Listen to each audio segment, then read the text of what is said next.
Shalom buat kita semuanya. Pada saat ini saya akan mempresentasikan tugas bahasa Indonesia saya yang berjudul analisis kesalahan ejaan yang disempurnakan. Pendahuluan, bahasa berfungsi sebagai alat komunikasi baik secara lisan maupun secara tulisan. Fungsi bahasa adalah suatu alat untuk mengungkapkan suatu ide lewat pemikiran, perasaan, dan kemauan yang murni, manusiawi, dan tidak instingtif, dengan pertolongan sistem lambang-lambang yang diciptakan dengan sengaja. Penyampaian informasi atau pesan yang disampaikan oleh penutur dapat diterima oleh audien hendaknya perlu memperhatikan penyusunan kalimat efektif dan penggunaan ejaan atau tanda baca yang benar. Untuk menyampaikan berita seperti pesan, amanat, ide, dan pikiran dibutuhkan bahasa yang singkat, jelas, dan padat. Fungsinya adalah agar segala sesuatu yang disampaikan mudah untuk dimengerti. Rumusan masalah. Adapun masalah pokok yang akan diteliti dalam sebuah laporan sebagai berikut. Yang pertama, pemakaian huruf kapital dalam penulisan.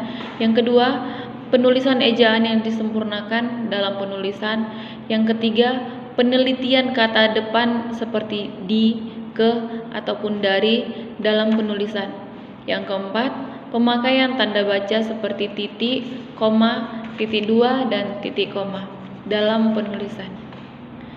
Sehubungan dengan batasan masalah yang dikemukakan, maka masalah pokok yang akan dijawab dalam penelitian yang berkaitan dengan kesalahan ejaan yaitu bagaimana pemakaian huruf kapital dalam penulisan, bagaimana penulisan ejaan dalam penulisan, bagaimana kata depan dalam penulisan, dan bagaimana pemakaian tanda baca dalam tulisan.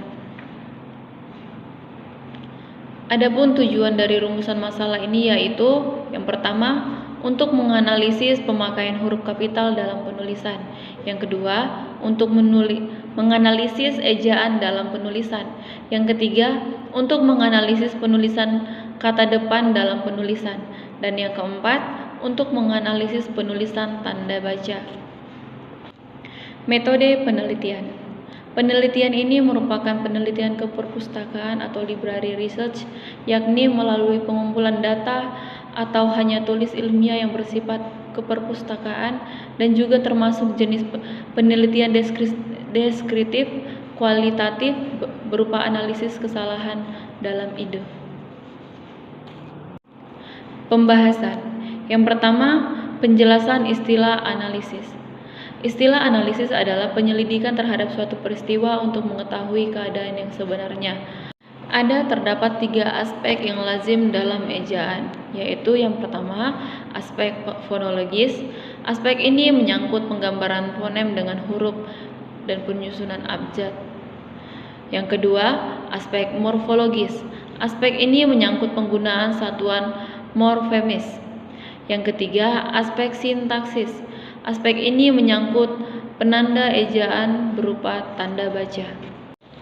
Pembahasan yang kedua yaitu tentang ragam bahasa baku Indonesia. Bahasa laporan penelitian merupakan salah satu ragam bahasa Indonesia.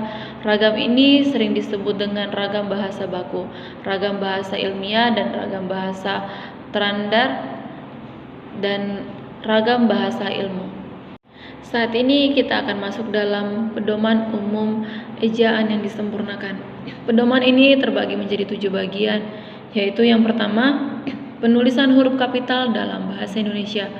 Dalam pedoman umum ejaan yang disempurnakan terdapat beberapa kaidah penulisan huruf kapital. Yang kedua, penulisan kata yang benar menurut ejaan yang disempurnakan. Kata dasar ditulis sebagai satu kesatuan. Yang ketiga, penulisan kata depan.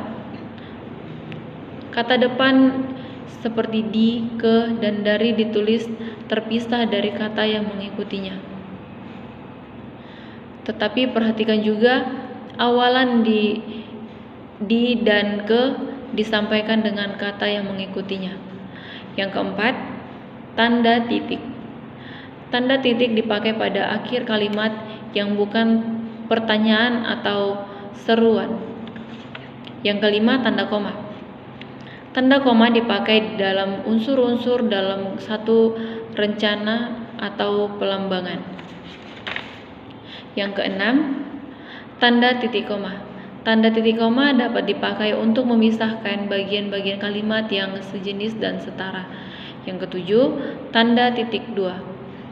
Tanda titik dua dipakai pada akhir suatu pernyataan bila diikuti rangkaian atau pemikiran. Kesimpulan, berdasarkan hasil penelitian yang dilakukan sebagaimana yang telah diuraikan, maka hal-hal yang dapat disimpulkan adalah sebagai berikut. Yang pertama, kesalahan penulisan huruf besar. Yang kedua, kesalahan penulisan ejaan. Yang ketiga, kesalahan penulisan kata depan seperti di, ke, dan dari.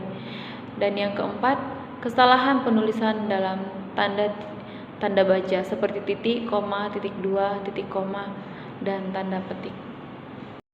Demikian presentasi saya mengenai ejaan yang disempurnakan. Sekian dan terima kasih. Tuhan Yesus memberkati.